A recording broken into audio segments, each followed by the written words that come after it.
Ada satu catatan penting yang mesti di-up ke publik ya.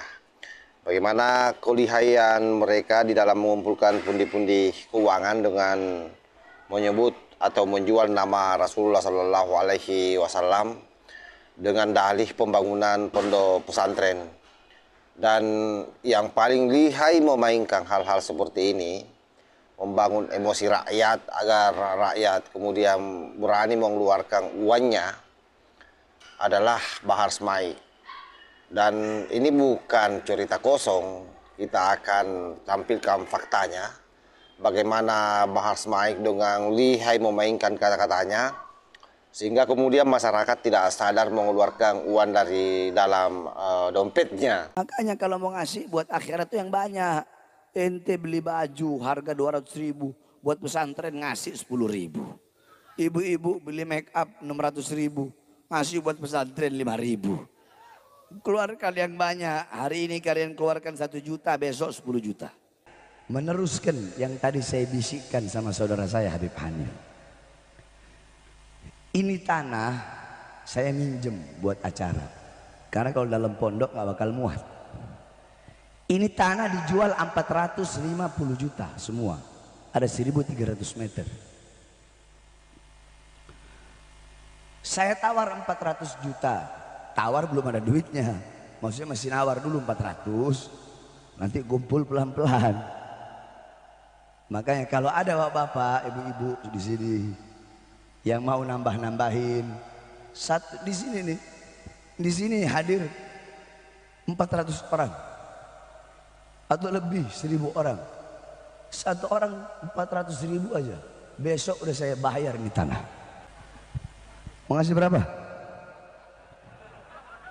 Kalau ada Habib minta uang banyak, nggak usah banyak ngomong. Cukup di depan dia baca wiridan. Kiai Imad pahlawanku, Kiai Imad pahlawanku, Kiai Imad pahlawanku. Insya Allah setannya hilang semua. Langsung Habibnya kabur. Dan sesungguhnya inilah yang dimaksud dengan jurus dawir. Cuma memang jurusnya Bahar Smaiq ini tingkat tinggi ya. Jurus dawirnya tingkat tinggi, tidak terkesan memang barbar di dalam meminta uang kepada jamaahnya. Dan itu selalu di ujung ceramahnya pasti seperti itu. Di mana para antek-anteknya ataupun jongos-jongosnya itu diarahkan untuk keliling, mengarah semacam serbang, dibawa keliling ke seluruh jamaah agar jamaah menyimpang uang di situ. Dan seperti itulah yang selalu dilakukan oleh mereka, bersembunyi di balik agama, bersembunyi di balik nama besar Rasulullah Sallallahu Alaihi Wasallam.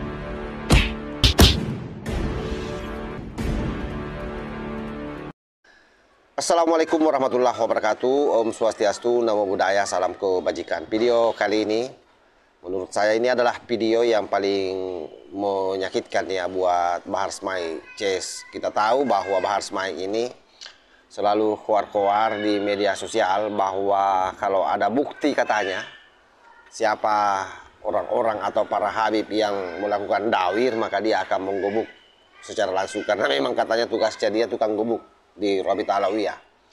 Tetapi faktanya sahabat, ternyata justru yang melakukan itu adalah dia sendiri. Cuma memang Bahar ini orangnya profesional. Jadi dalam setiap ceramah-ceramahnya itu seolah-olah membawa ajaran, mendorong orang untuk senantiasa ikhlas berjuang di jalan Rasulullah Sallallahu Alaihi Wasallam. Lalu ujung-ujungnya adalah memalak.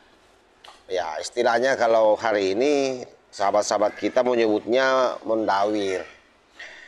Tapi lagi-lagi memang tidak kasar, karena dia baluri dulu dengan ceramah, dia doktrin umat, seolah-olah bahwa dengan mengeluarkan uang untuk Bahar Smaiq, kasarnya ya, itu akan mendapatkan surga. Iming-imingnya itu surga. Dan yang dia jual itu adalah Nabi besar Muhammad Sallallahu Alaihi Wasallam. Itulah yang terjadi sama Bahar Smaiq. Makanya Kiai Imanuddin Usman pernah bilang, kalau misalnya ada kiai, ada ulama-ulama kita, ada gus-gus kita, ada ibu-ibu nyai yang dimintai uang oleh mereka. Maka pura-pura saja jadab. Ya maksudnya pura-pura gila. Lalu teriak-teriak saja, Kiai Imanuddin pahlawanku, Kiai Imanuddin pahlawanku. Maka Habib itu akan segera ngacir lari itu. Ketakutan katanya. Dan apa yang saya sampaikan ini terkait dengan Bahar Smaik yang acap kali melakukan pendakwiran di ujung ceramahnya. Ini fakta sebagaimana yang saya tampilkan di video awal itu. Nah, luar biasa lah caranya menghipnotis jamaah. Jamaah pasti akan tertarik, apalagi kalau misalnya para jongosnya sudah keliling mengarak sorbannya itu yang harus diisi dengan uang. Kan malu-malu orang kan, malu-malu orang kalau tidak memasukkan uang di situ. Nah, begitu jamaah sudah berlomba-lomba memasukkan uang, ada orang mungkin yang tidak punya uang kasih yang ke pengajian, terpaksa dia bisiki temannya di sampingnya, pinjam dulu di situ, yang penting ada saya mau kasih turun sebagai sumbangan ke habaib. Karena malu-malu, jadi tidak ada lagi keikhlasan di dalamnya kan. Siapa? Siapa? Siapa? Banci itu orang itu. Terakhir sebelum saya tutup, saya sedang membangun pondok pesantren. Maka saya harap hadirin yang hadir untuk mengeluarkan hartanya untuk pembangunan pondok pesantren saya. Tidak ada harta yang bisa menyelamatkan dalam kubur kecuali harta yang dikeluarkan di jalan Allah. Kalian keluarkan harta itu nabung. Nanti buka tabungannya di akhir. Kalau nabungnya dikit, bukanya juga. Nabungnya banyak, bukanya. Makanya kalau mau ngasih buat akhirat itu yang banyak. Ente beli baju harga 200.000, buat pesantren ngasih 10.000. Ibu-ibu beli make up 600.000, ngasih buat pesantren 5.000. Keluarkan yang banyak. Hari ini kalian keluarkan 1 juta, besok 10 juta. Allah balas. Hari ini 100.000, besok langsung Allah balas 1 juta. Siap keluarkan harta. Nanti laskar, khusus laskar, selain laskar enggak. Pakai sorban, pinjam sorban, 6 atau 7 keliling ke semuanya. Sambil kita bersolawat kepada Rasulullah SAW. Terakhir, meneruskan yang tadi saya bisikkan sama saudara saya Habib Hanif. Ini tanah saya minjem buat acara. Karena kalau dalam pondok gak bakal muat. Ini tanah dijual 450 juta semua. Ada 1.300 meter. Saya tawar 400 juta. Tawar belum ada duitnya. Maksudnya masih nawar dulu 400. Nanti kumpul pelan-pelan. Makanya kalau ada bapak-bapak, ibu-ibu di sini yang mau nambah-nambahin, satu di sini nih. Di sini hadir 400 orang atau lebih 1.000 orang. Satu orang 400.000 aja. Besok udah saya bayar nih tanah. Betul? Betul. Satu orang 400.000, satu orang 500.000. Besok langsung saya telepon Pak Koswara, tolong urus tanahnya Pak Koswara. Cuma pertanyaannya, orang-orang di sini bagaimana? Hah, Bang Refli? Ayo coba gini aja deh dari ujung.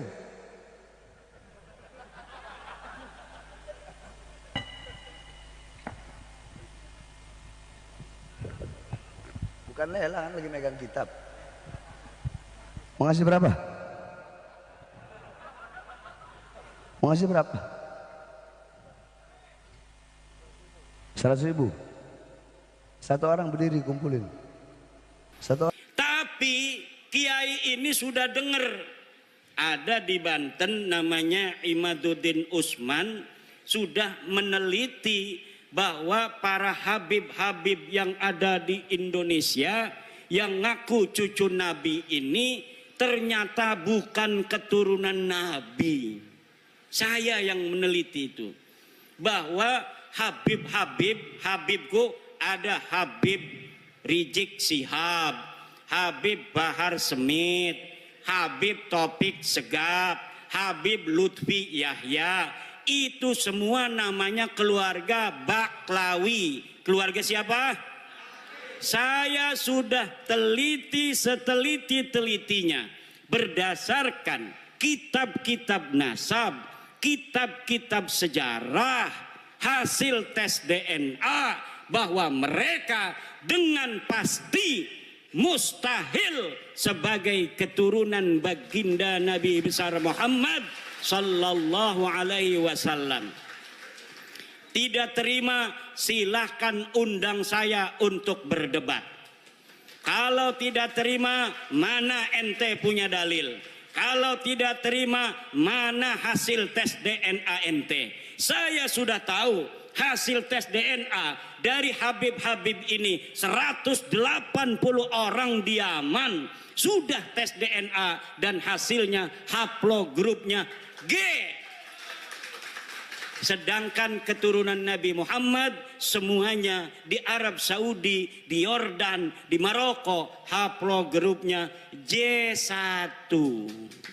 Kalau ada orang yang mengaku keturunan baginda Nabi besar Muhammad hari ini dari jalur laki-laki semua sampai baginda Nabi sampai Sayyidina Husain, maka haplogrupnya harus J1. Sedangkan keluarga Habib Rizik, keluarga Habib Bahar, keluarga Habib Taufik Segaf, keluarga Habib Lutfi bin Yahya, semuanya sudah tes DNA dan bukan keturunan baginda Nabi besar Muhammad sallallahu alaihi wasallam.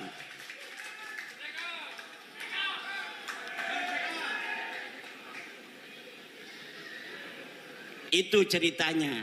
Kembali kepada Kiai Banyumas tadi tuh. Karena dia sering mendengerin saya, ketika si Habib ini minta uang 40 juta, dia acting pura-pura jadeb. Kiai Imad pahlawanku, Kiai Imad pahlawanku, Kiai Imad pahlawanku. Langsung Habibnya kabur. Jadi ibu-ibu, bapak-bapak kiai, terutama sama kiai-kiai, kalau ada Habib minta uang banyak, nggak usah banyak ngomong, cukup di depan dia baca wiridan, Kiai Imad pahlawanku, Kiai Imad pahlawanku, Kiai Imad pahlawanku. Insya Allah setannya hilang semua. Lah kita nyari-nyari duit, gelati duit 40 juta gati bu ya, nggih. Megawe ning Tangerang gaji 4 juta, berarti 40 juta ya kita megawe ning pabrik 4 bulan, 10 bulan nggih. Lah dia datang hanya dengan menjual baginda Nabi, dia pengen dapat duit 40 juta. Nah, orang-orang yang menjual nama Nabi besar Muhammad sallallahu alaihi wasallam begini, kira-kira masuk surga apa masuk neraka? Yang keras, yang keras. Saya tanya sekarang, Habib itu keturunan Nabi apa bukan? Keturunan Nabi apa bukan? Habib Rizik turunan Nabi bukan? Habib Bahar turunan Nabi bukan? Habib Lutfi bin Yahya turunan Nabi apa bukan? Habib Taufik Segaf turunan Nabi apa bukan? Orang Purbalingga sudah bersaksi bahwa mereka bukan keturunan baginda Nabi besar Muhammad. Nah, pola-pola seperti inilah sebenarnya yang merusak agama kita. Karena agama betul-betul dijadikan alat untuk memperkaya diri sendiri.